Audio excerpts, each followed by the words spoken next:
नमस्कार दोस्तों, स्वागत है हमारे नए वीडियो में।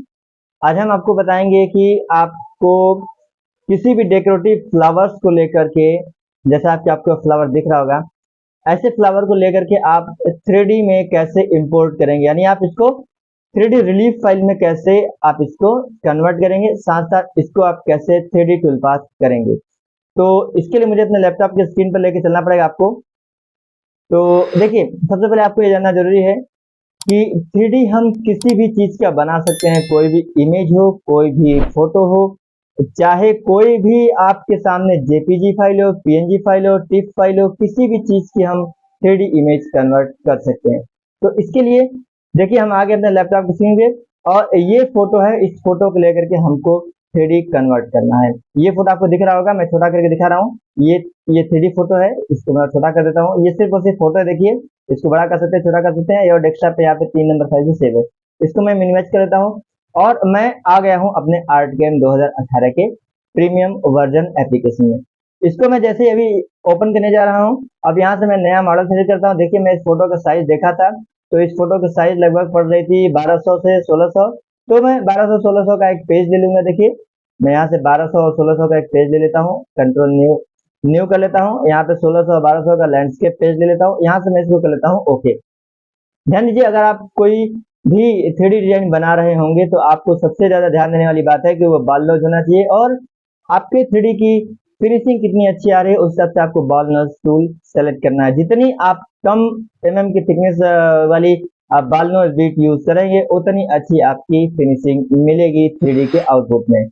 तो यहाँ से हमारा कुछ इस प्रकार से खुल के आ गया है, और मैं यहाँ 2D वाले को करता हूँ, 3D वाले को मैं बड़ा कर लेता हूँ। मुझे सिर्फ और सिर्फ 3D पे ही काम करना है। यहाँ से मैं चलाऊंगा रिलीफ में। रिलीफ में आकर के मैं इंपोर्ट करूंगा।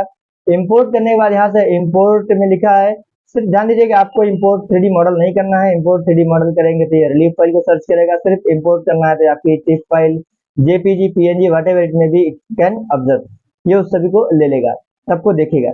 यहाँ से 3 नंबर को हम करते हैं सेलेक्ट, और इसको सेलेक्ट करने के बाद यहाँ से मैं कर लेता हूँ ओपन। जैसे ही ओपन करेंगे तो मैं पहले बता दे रहा हूँ कि आपको इसकी फिनिशिंग ध्यान देना है कि इसकी फिनिशिंग आपको किस प्रकार से आनी है। तो यहाँ से आप देख सकते हैं, अगर मैं इसकी 16 से 12 ले लिया और अभी तक 1 mm की हाइट ऑटोमेटिक डिटेक्ट किया है, इस 1 mm हाइट को मैं 9 mm कर देता हूँ। 9 mm करके मैं इसको कर लेता हूँ अप्लाई। जैसे मैं अप्लाई करता हूँ तो देखिए, इसको मैं 3D आइसोमेट्रिक व्यू में लेता हूँ, तो अभी भी इसके व्यूज काफी अच्छे नहीं है, इसके फ्लावर्स अच्छे दिखने में नहीं है। इस डिजाइन को आप कोरियन शीट में कट कर सकते हैं, लाइट लगाने पे बहुत ही अच्छी खिल के दिखेगी ये। तो देखिए, इसकी थिकनेस को मैं कर लेता हूँ लगभग 18 mm या 20 mm। बाद में इसको हम स्केल रिलीफ करके और इसकी हाइट को कम कर सकते हैं, वो बात की बात है। पहले मैं 3D बना रहा था, तो इसको 20 mm पे हाइट बढ़ा दिया। मैं और इसकी हाइट को बढ़ाता हूँ, मैं 30 mm कर देता हूँ। 30 mm करके मैं इसको कर देता हूँ अप्लाई। जैसे अप्लाई करेंगे, ध्यान दीजिएगा, डिजाइन हमारी कुछ इस प्रकार से दिखेगी, और इसको F9 प्रेस करेंगे तो यह बीच में आ जाएगा। किसी किसी में F9 फंक्शन के साथ काम करेगा, क्योंकि उनका F9 फंक्शन बटन पे रहता है, तो फंक्शन F9 पे काम करेगा। ठीक है, ये हो गया। अब यहाँ से इसको मैं कर लेता हूँ यस लेते हुए, और इसको ऐड करके यहाँ से इसको मैं कर दूंगा पेस्ट। जैसे मैं इसको यहाँ से पेस्ट करूंगा, तो इसके बाद हमको क्या करना है, देखिए, ये देखिए, पेस्ट करने के बाद मैं यहाँ से इसको देखेंगे तो डिजाइन हमारी कुछ इस प्रकार से दिखने लगेगी। मैं इसको सामने व्यू से ले लेता हूँ। ये डिजाइन मेरे सामने कुछ प्रकार से दिख रही है। अब मुझे इसका करना है टूल पाथ। टूल पाथ के लिए मैं चला आऊंगा सीधे टूल पाथ में, और टूल पाथ के बाद मैं न्यू 3D टूल पाथ को सेलेक्ट करूंगा, और यहाँ से पहला ऑप्शन में सेलेक्ट करूंगा मशीन रिलीफ। आप चाहे तो इसकी हाइट को और कम भी कर सकते हैं। मैं 30 mm हाइट इसलिए रखा हूँ सिर्फ दिखाने के लिए। आप इसकी हाइट को रीस्केल कर सकते हैं। हाइट रीस्केल करने के लिए देखिए, यहाँ पे ऑप्शन मिलता है। स्मूथ रिलीफ के पहले आपको मिलेगा बगल बगल में, यहाँ से देखें टेक्सचर रिलीफ, और किसी बगल मिलेगा स्केल हाइट। स्केल रिलीफ में आप आएंगे तो फिर से वही आपकी हाइट दिखेगी 29 mm। आप इसको चाहे तो इसको आप फिर से 15 mm कर सकते हैं, और आप अपने अकॉर्डिंग कर सकते हैं। मैं इसको कुछ नहीं कर रहा हूँ। तो इसको मैं रिलीफ में आया हूँ। रिलीफ के बाद इसको मैं सेट करता हूँ, और इसके बाद फिनिशिंग में मैं बाल नोज 6 mm डालता हूँ, क्योंकि 6 mm बाल से अच्छा कटिंग हो जाएगा। ये बहुत बड़ा टेक्सचर्स नहीं है। और यहाँ पे रेस्टर रखेंगे। ध्यान दीजिएगा, रेस्टर एक्स वही मशीन चलने का डायरेक्शन होता है। रेस्टर मतलब मशीन आपकी कैसे चलेगी। ध्यान दीजिए, अगर आप 3D कोई बना रहे होंगे तो आपको ध्यान रखने वाली बात मैं पहले ही बता दिया कि आपको टूल का ध्यान रखना है। टूल के साथ साथ आपको प्रोडक्ट की फिनिशिंग ध्यान रखनी है, और उसकी साइज के साथ ध्यान रखना है। ध्यान रखिए, अगर आप जिस हाइट पर 3D आप डिजाइन बना चुके हैं, अब आप मशीन पे चलाने जा रहे हैं तो वो हाइट कभी कभी आपको दिक्कत करती है कि मैं मशीन पर किस हाइट पर जेड जीरो करूँ। कुछ लोग क्या करते हैं, सीट के ऊपर जेड जीरो करते हैं, कुछ लोग सीट से नीचे जितनी थिकनेस होती है।